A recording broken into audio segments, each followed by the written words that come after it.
तो आज हम लोग चैप्टर पढ़ने वाले हैं। सबसे पहला चैप्टर है फिजिक्स का। कौन सा? कोई देखे वो लोग चैप्टर का नाम? चैप्टर का नाम है विद्युत आवेश तथा कूलॉम के नियम। तो सबसे पहले हम लोग बात कर रहे हैं किसके बारे में?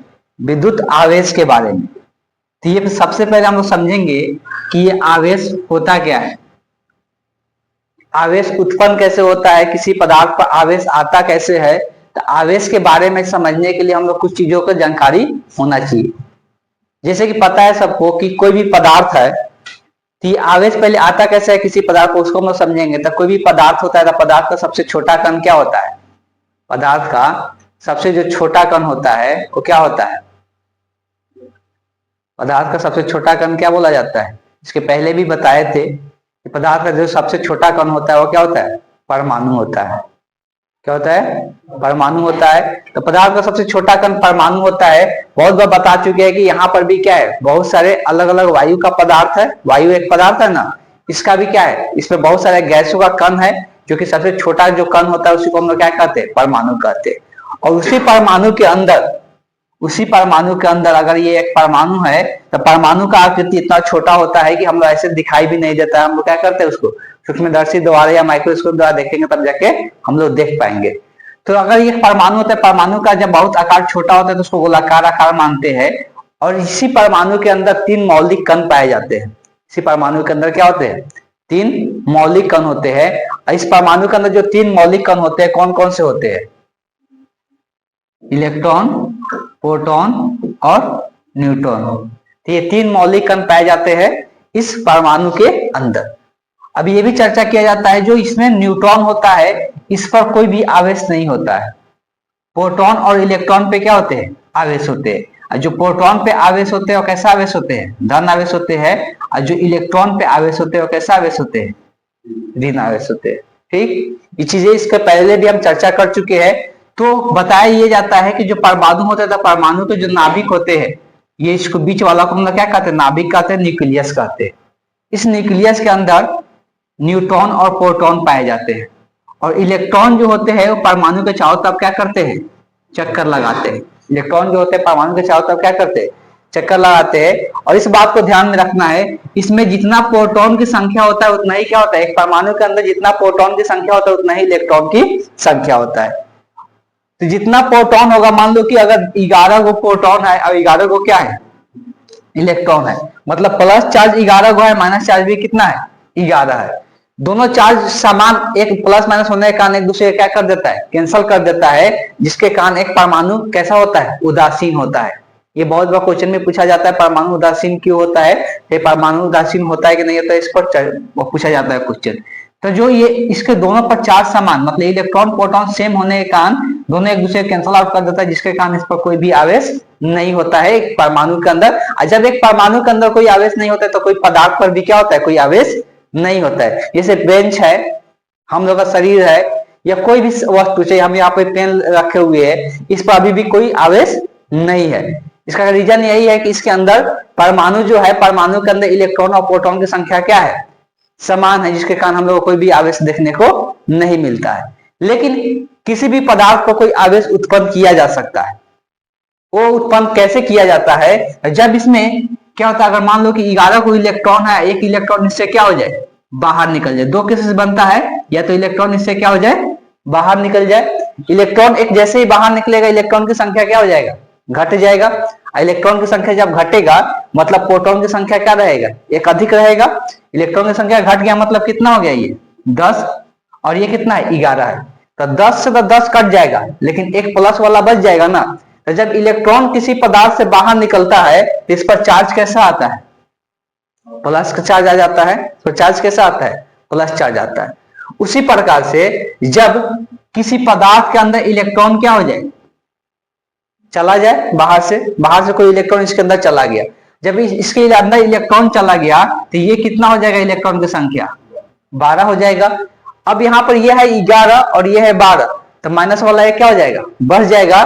तो जब इलेक्ट्रॉन अंदर जाता है तो इस पर चार्ज कैसा उत्पन्न होगा? माइनस। तो इस तरह से कोई भी पदार्थ पर क्या किया जाता है? चार्ज उत्पन्न किया जा सकता है। ठीक, अब कोई चार्ज उत्पन्न होता है किसी भी पदार्थ पे, तो चार्ज उत्पन्न होने का दो ही रीजन यहाँ पर दिखाई दे रहा है, या इलेक्ट्रॉन क्या हो जाए बाहर निकल जाए, या किसी पदार्थ में इलेक्ट्रॉन अंदर चला जाए, जिसके कारण क्या जाता है चार्ज उत्पन्न हो जाता है। क्लियर है? अब हम लोग ये क्रिया होता कैसे है, कैसे कोई पदार्थ पर से चार्ज मतलब निकल जाता है या अंदर आ जाता है, इसका पीछे रीजन क्या होता है उसको हम लोग समझेंगे।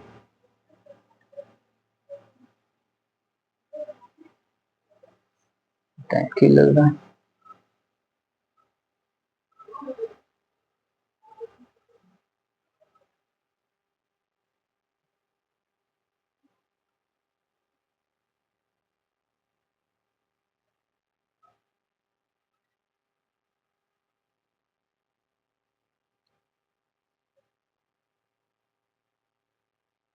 ठीक है, तो चार्ज उत्पन्न होने का रीजन यही होता है कि हम लोग जब कोई भी दो पदार्थों को आपस में क्या करते हैं घर्षण कराते हैं, घर्षण के कारण चार्ज उत्पन्न होता है, या और भी कोई रीजन होता है, लेकिन सबसे महत्वपूर्ण जो रीजन होता है हम लोग देखने को जो मिलता है, क्या करते हैं कोई पदार्थों को हम लोग घर्षण कराते हैं, घर्षण कराने के कारण क्या होता है चार्ज उत्पन्न होता है। तो वही चीज यहाँ पे लिखा हुआ है कि प्राकृतिक में बहुत से ऐसे पदार्थ होते हैं, जैसे कांच हो गया, गंधक हो गया, और अंबर हो गया, खाल हो गया, ये सब बहुत सारा ऐसा ऐसा पदार्थ है जिसको हम लोग क्या करते हैं आपस में लगड़ते हैं, तो लगड़ने से इस पर दो विपरीत प्रकार क्या होता है आवेश उत्पन्न होता है। विपरीत मतलब हो गया कि एक पर धन आवेश होगा तो एक पर क्या होगा ऋण आवेश होगा। जब भी दो पदार्थ को आपस में क्या करेंगे लगड़ेंगे, तो उसमें क्या होता है, देखो जब भी अगर दो पदार्थ लेते हैं हम, कोई भी अगर दो पदार्थ हम ले लेते हैं, तो कोई भी दो पदार्थ अगर लेने से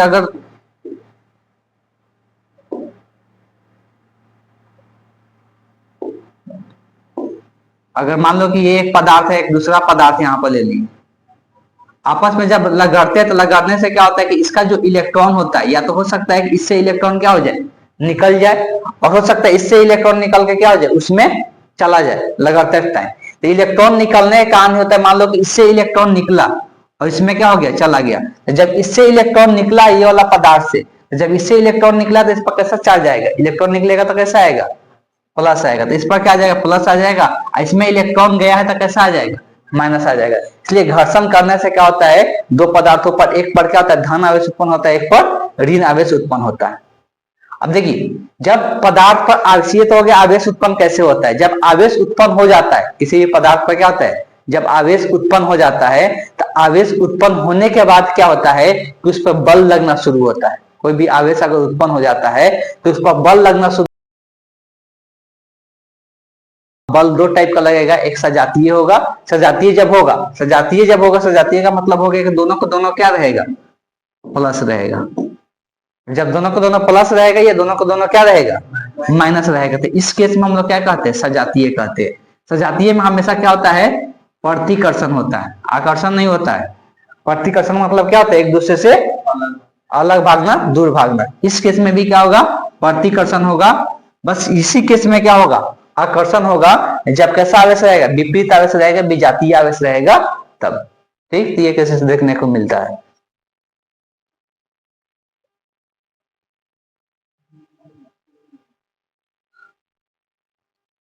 लोडिंग लेने में इतना टाइम लग जा रहा है।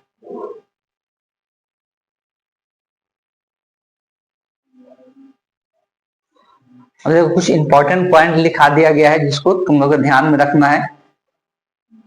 अब यहाँ पे आवेश के बारे में चर्चा किया जा रहा है। तो आवेश जो होता है दो प्रकार का आवेश होता है, अभी तुरंत हम लोग चर्चा कर लिए है कि आवेश जो होता है एक क्या होता है धन आवेश होता है, दूसरा जो होता है ऋण आवेश होता है। धन आवेश कब उत्पन्न होता है साफ साफ लिखा हुआ, अभी हम बोल भी दिए बता भी दिए कि धन आवेश कैसे उत्पन्न होता है। क्या लिखा हो जब किसी वस्तु से इलेक्ट्रॉन बाहर क्या हो जाता है निकल जाता है, तो उस वस्तु पे कैसा आवेश उत्पन्न होता है धन आवेश उत्पन्न होता है। और जब किसी वस्तु में इलेक्ट्रॉन क्या करता है प्रवेश कर जाता है, तो उस पर कैसा आवेश उत्पन्न होता है ऋण आवेश उत्पन्न होता है। ठीक, अब उसी प्रकार से अब कुछ लिखा हुआ है परमाणु के बारे में। अभी थोड़ा देर पहले ही बताया कि परमाणु का केंद्र को हम लोग क्या कहते हैं नाभिक कहते हैं। अभी थोड़ा देर आकृति बनाए थे परमाणु का, और बीच में यहाँ पे बोले थे कि ये केंद्रक होता है जिसको हम लोग नाभिक कहते हैं, जिसमें क्या रहता है प्रोटॉन और न्यूट्रॉन रहता है। तो ये चीज लिखा हुआ है कि उसके केंद्रक में क्या पाया जाता है प्रोटॉन पाया जाता है और न्यूट्रॉन पाया जाता है। प्रोटॉन जो होता है धन आवेश होता है, अभी थोड़ा देर पहले ही बताए, न्यूट्रॉन जो होता है उदासीन होता है, उस पर कोई भी आवेश नहीं होता है। और नाभिक के चारों ओर विशेष कक्षाओं में क्या घूमता है, पहले बताया कि उसमें इलेक्ट्रॉन घूमते रहता है। ये हो गया नाभिक, नाभिक के तरफ एक कक्षा बना रहता है और इसके अंदर क्या होता है, इलेक्ट्रॉन घूमते रहता है। अब देखो दोनों पर आवेश का बात करेंगे।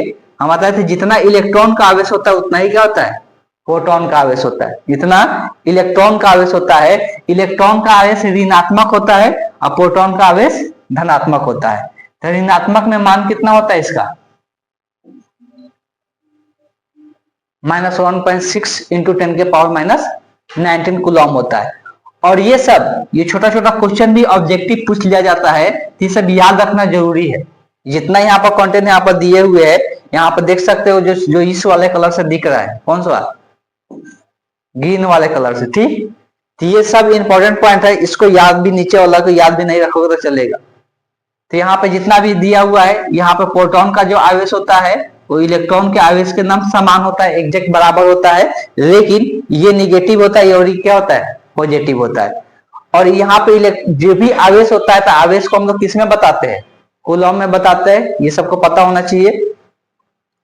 तो पहले बताया कि इलेक्ट्रॉन प्रोटॉन के समान रहने के कारण परमाणु जो होता है कैसा होता है, उदासीन होता है। प्रत्येक परमाणु में प्रोटॉन और इलेक्ट्रॉनों की संख्या क्या होते हैं, बराबर होते हैं, जिसके कारण ये उदासीन देखने को मिलता है। और वही कभी इलेक्ट्रॉन बाहर निकल जाते हैं, इलेक्ट्रॉन बाहर से क्या होता है, अंदर आ जाता है, जिसके कारण उस पर क्या हो जाता है, आवेश उत्पन्न होता है। आवेश का ऐसा ही मात्रक दिया हुआ है, बहुत बार पूछा ही जाता है। और ये तुम लोग कंटेंट हम लोग यहाँ पे प्रोवाइड कराएंगे, बाद में हम देखेंगे कि जितना भी क्या बोलते हैं, एसआई मात्रक, मतलब मात्रक, और दूसरा होता है तुम लोग जो क्वेश्चन पूछा जाता है किससे, मात्रक, और एक होता है डायमेंशन, बीमा से। ये हर एक जितना भी यूनिट आएगा उसका बीमा और मात्रक जरूरी याद होना चाहिए, उससे हर एक साल क्वेश्चन रहता ही रहता है। यहाँ पे आवेश का मात्रा का बात करेंगे, कूलम होते हैं, जिसको हम लोग किससे दर्शाते हैं, सी से दर्शाते हैं।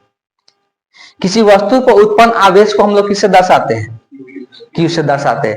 जब किसी वस्तु पर आवेश उत्पन्न होता है तो उसको हम लोग क्यू से दर्शाते हैं, किस पर आवेश को दिखाने के लिए।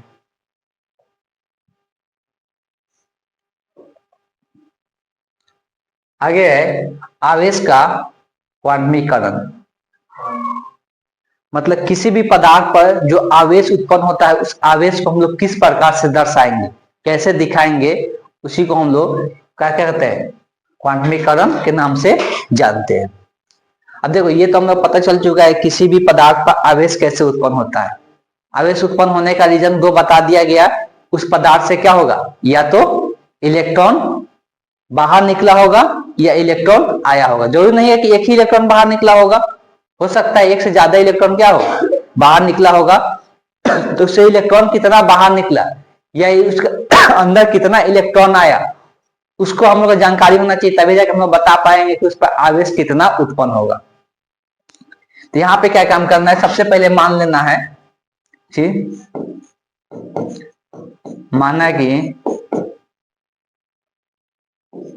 किसी वस्तु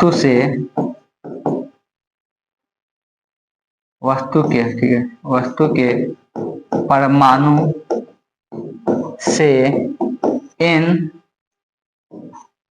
इलेक्ट्रॉन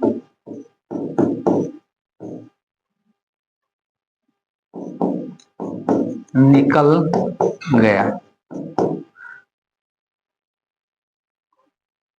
या वस्तु में आ गया। 2 चीजें हो सकता है, या तो उस परमाणु से हम ये मान रहे हैं कि उस वस्तु के परमाणु से n इलेक्ट्रॉन क्या हो गया, बाहर निकल गया, या n इलेक्ट्रॉन उसके अंदर क्या हो गया, आ गया। 2 कारण हो सकता है आवेश उत्पन्न होने के कारण। अब मान लो कि कोई यहाँ पे पदार्थ है,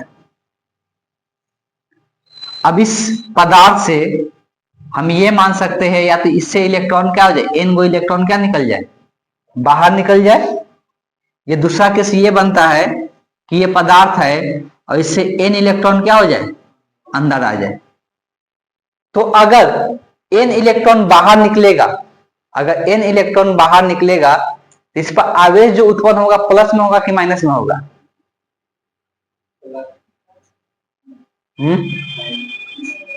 अभी बताया ना, इलेक्ट्रॉन बाहर निकलता है तो आवेश कैसा उत्पन्न होता है, प्लस में कि माइनस में? अभी तक बोल रहे प्लस में ना।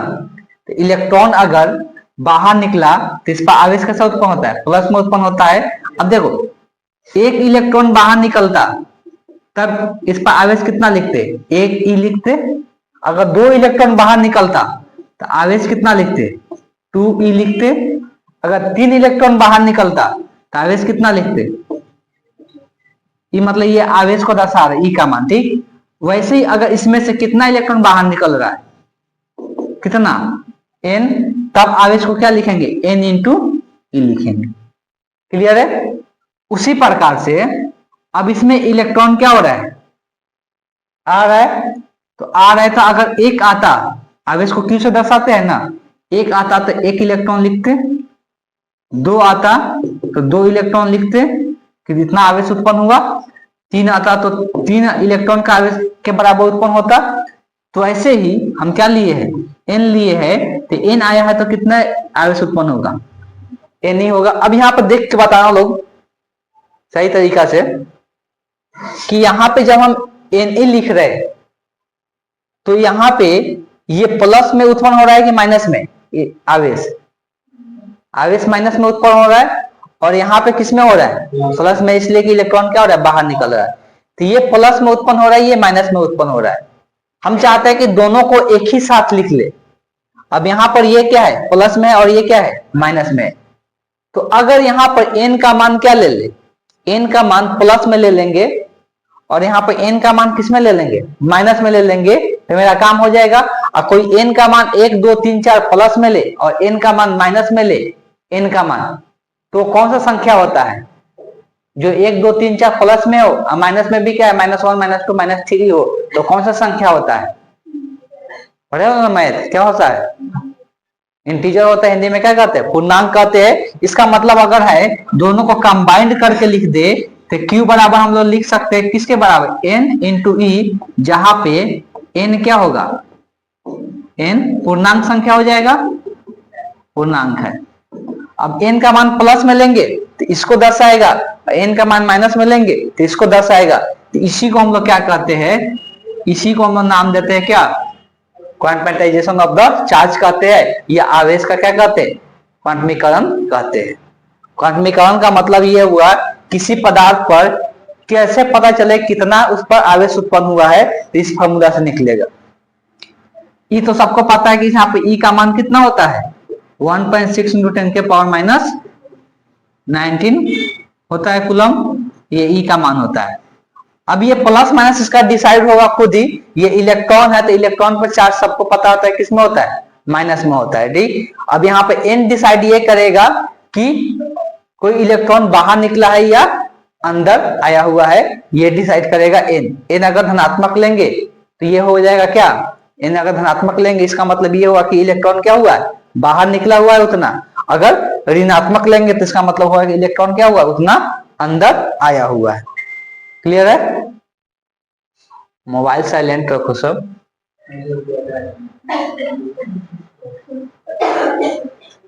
तो ये सब नोट्स में राइट डाउन करना, मतलब लिखना, ये सब चीज जो अभी लिखे यहाँ पे बोर्ड पे।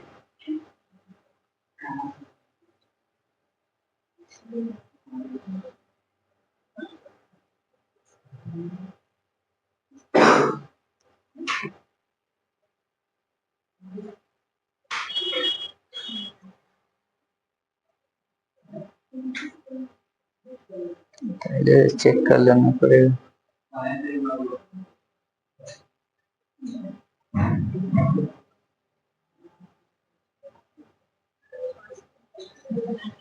आवेश का संरक्षण, अगला जो टॉपिक है आवेश का संरक्षण। संरक्षण का शब्द का मतलब क्या समझते हो, संरक्षण का मतलब क्या होता है?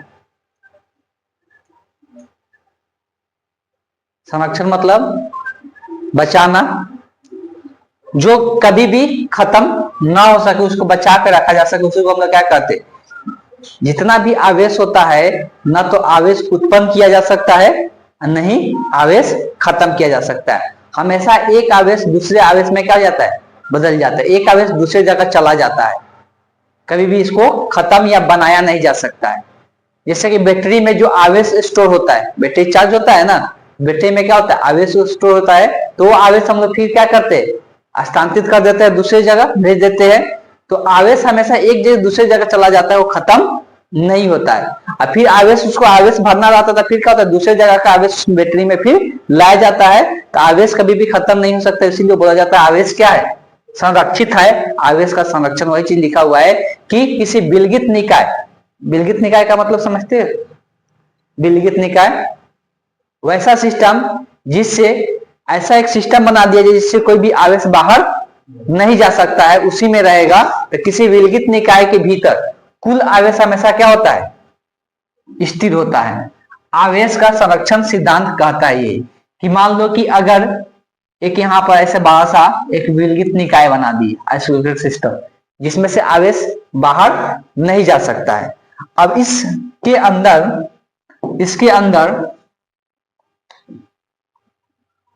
अंदर क्या है, अलग अलग पदार्थ रखा हुआ है।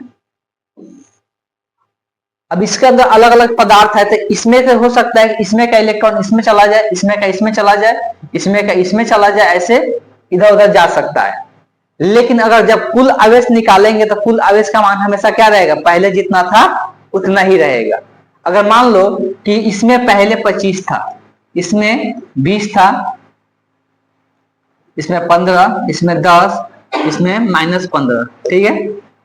अगर इसमें से इधर 5 चला जाता है प्लस में, तो इसमें 20 हो जाएगा, इसमें क्या हो जाएगा, 25 हो जाएगा। लेकिन कुल आवेश में कोई परिवर्तन होगा क्या, नहीं होगा। तो वही चीज यहाँ बताने की कोशिश किया जा रहा है कि किसी भी विलगित निकाय के अंदर कि कभी भी आवेश जितना होता है हमेशा उतना ही, कुल आवेश हमेशा उतना ही रहेगा, उससे अलग नहीं होगा। ये निकाय का मतलब समझा दे कि ऐसा सिस्टम बना दिया जाए जिसमें से आवेश बाहर नहीं जा सकता। अब उसमें जितना भी पदार्थ रखेंगे सब एक दूसरे से हस्तांतरित करेगा, लेकिन कभी भी कुल आवेश में कोई परिवर्तन नहीं होगा। तो वही चीज यहाँ पर बोलने की कोशिश किया जा रहा है। आवेश के मूल गुण बताया जा रहा है कि आवेश का मूल गुण क्या होता है। तो आवेश जो होता है क्या होता है, योगात्मक होता है। योगात्मक मतलब क्या, इसको हम लोग योग के रूप में क्या कर सकते हैं, लिख सकते हैं, मतलब योग के रूप में लिख सकते हैं। कहने का मतलब ये है कि अगर मान लो कि टोटल आवेश निकालना, अलग अलग पदार्थ, एक पर Q1 आवेश है, एक पर Q2 आवेश है, तो सब आवेश को क्या करेंगे, जोड़ देंगे, तो वो क्या हो जाएगा, कुल आवेश के बराबर हो जाएगा। तो आवेश को क्या कर सकते हैं, योग करके निकाल सकते हैं अलग अलग चीजों पर। ये तो पढ़ ही लिए कि आवेश क्या होता है, संरक्षित होता है, खत्म नहीं होता है। आवेश का क्वांटमीकरण अभी हम लोग पढ़े कि आवेश में का क्वांटमीकरण मतलब किसी भी पदार्थ पर कितना आवेश उत्पन्न हो रहा है हम लोग वो बता सकते हैं। और किसके सहायता से बता सकते हैं, बोलो ना, क्या किससे बता सकते हैं, n इंटू ई से बता सकते हैं। यहाँ पर n क्या होता है, तो पूर्णांक होता है। और एक और तरीका है, इसमें n क्या होता था, इलेक्ट्रॉनों की संख्या होती है। तो इतना इलेक्ट्रॉन आया हुआ है, इतना इलेक्ट्रॉन क्या हुआ है, बाहर निकला हुआ है, जो कि लिखवाए थे इसके पहले। ये तो आवेश का मान होता है 1.6 × 10⁻19 कूलम होता है। ठीक, इसके बाद हम लोग जो पढ़ने वाले हैं, जो आवेश पर बल लगता है, बल के बारे में पढ़ने वाले हैं। तो आवेश पर जो बल लगता है, तो इसमें और भी कुछ है, चालक और विद्युत रोधी। इसको थोड़ा सा बता देते हैं, इतना तो सबको पता ही होगा कि चालक और विद्युत रोधी किसको कहते हैं। चालक और विद्युत रोधी किसको कहते हैं, जिस पदार्थ से क्या हो सके, धारा प्रवाहित हो सके, करंट प्रवाहित हो सके, उसको हम लोग क्या कहते हैं, चालक कहते हैं। जिस पदार्थ से, मतलब कोई भी पदार्थ हो जिसमें एक तरफ क्या करे, बैटरी लाकर जोड़ दे, तो यहां से धारा इस तरफ आ सके, तो उसको हम लोग क्या कहेंगे, चालक कहेंगे। मान लो कि यहाँ पर बल्ब लगाए हुए हैं, तो यहाँ पर कोई पदार्थ जोड़ रहे, जिससे क्या होगा, धारा प्रवाहित होगी, ये बल्ब जलने लग रहा है, तो उसको हम लोग क्या कर देंगे, चालक कहेंगे। कहने का मतलब है एक तार यहाँ एक तार वहां जोड़ेंगे तो इससे धारा प्रवाहित होगा क्या, लकड़ी है तो नहीं होगा। जब लकड़ी है तो प्रवाहित नहीं होगा, तो ऑब्वियस है कि क्या है, कि वो क्या है, चालक नहीं है। वो क्या कहलाएगा, कौन सा कहलाएगा, विद्युत रोधी कहलाएगा। जिससे क्या होता है, धारा प्रवाहित नहीं होता, उसको हम लोग क्या कहते हैं, विद्युत रोधी कहते हैं। जिससे आसानी से आवेश बोले या धारा बोले प्रवाहित हो जाता है, उसको हम लोग क्या कहते हैं, विद्युत चालक कहते हैं। इसका कुछ उदाहरण भी लिखा हुआ है, जैसे कांच, लकड़ी, पोर्सिलेन एक आता है पदार्थ, उसमें प्लास्टिक दे, और प्लास्टिक हो गया, लाइनन हो गया। तो ये सब चीजें जो होता है, इसमें क्या होता है कि धारा प्रवाहित नहीं होता है। लेकिन जो जैसे कि पृथ्वी हो गया, पृथ्वी में धारा प्रवाहित होता है, सबको पता है ना, इसीलिए हम अर्थिंग देते हैं पृथ्वी को।